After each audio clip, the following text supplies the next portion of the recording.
Oi, juniores, tudo bem com vocês? Eu espero que esteja tudo bem. Eu tô com muita saudade, tô muito feliz de estar aqui de novo. Bom, hoje o nosso tema é sobre o início da igreja e a gente pode encontrar essa história no iniciozinho do livro de Atos dos Apóstolos, em Atos 1, versículos de 1 a 14 e Atos 2, versículos de 1 a 41. Mas antes eu queria ler um versículo com vocês, que se encontra em Salmos 133, 1. Como é bom e agradável os irmãos viverem em união. Esse versículo fala de comunhão com os irmãos. Tudo a ver com o início da igreja.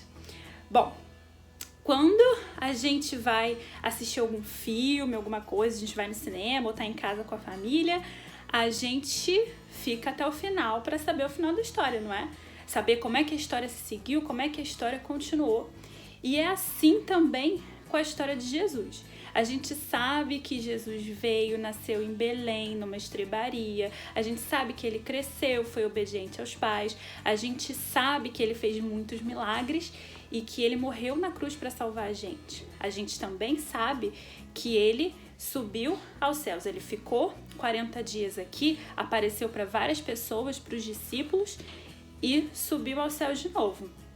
E quando ele estava subindo, ele disse que ia derramar o Espírito Santo dele, o Espírito Santo de Deus. E aí, os anjos que estavam com ele, enquanto os discípulos viam Jesus subindo aos céus, também desapareceram. Mas e aí? Como que continua essa história?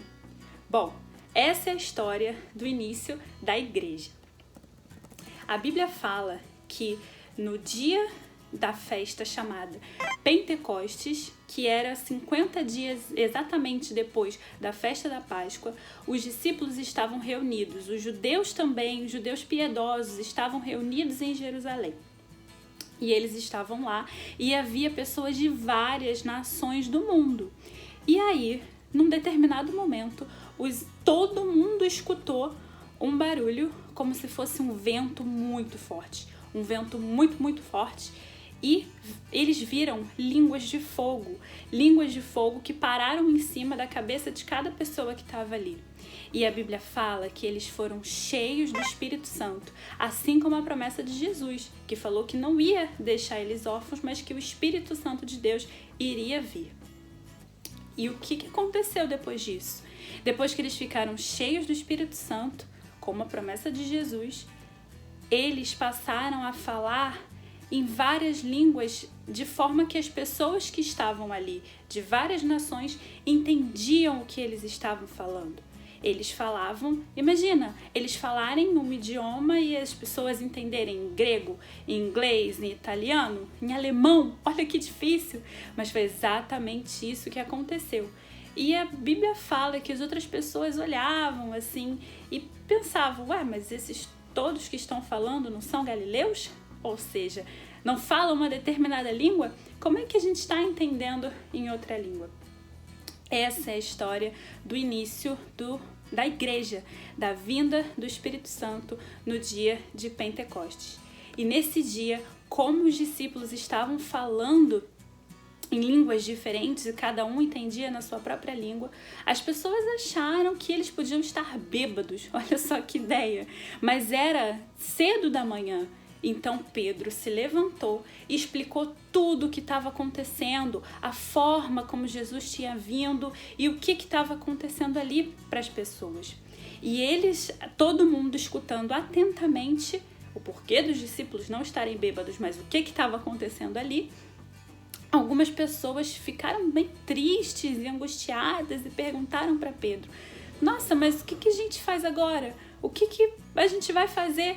Mas Pedro dá uma resposta muito legal, que está em Atos, capítulo 2, versículo 38.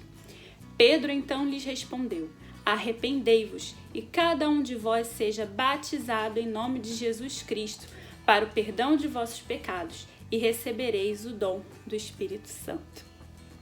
Pedro fez um discurso corajoso e ele explicou o que estava acontecendo ali. E quando Pedro terminou, umas 3.000 pessoas se converteram e foram batizadas. Bom, essa é a história do iniciozinho da igreja. E a resposta da promessa de Jesus, da vinda do Espírito Santo. Estava todo mundo reunido ali em Jerusalém, todo mundo junto. E isso é a igreja. E a promessa de Jesus, do Espírito Santo, veio apenas quando eles estavam reunidos. E a igreja é isso, quando a gente está em comunhão. Mas é importante a gente lembrar que agora, durante a pandemia, há outras formas de a gente estar em comunhão. Não só presencialmente, o que agora a gente deve evitar, por isso a nossa igreja está fechada e fazendo atividades online, mas a gente pode estar em comunhão com os nossos irmãos.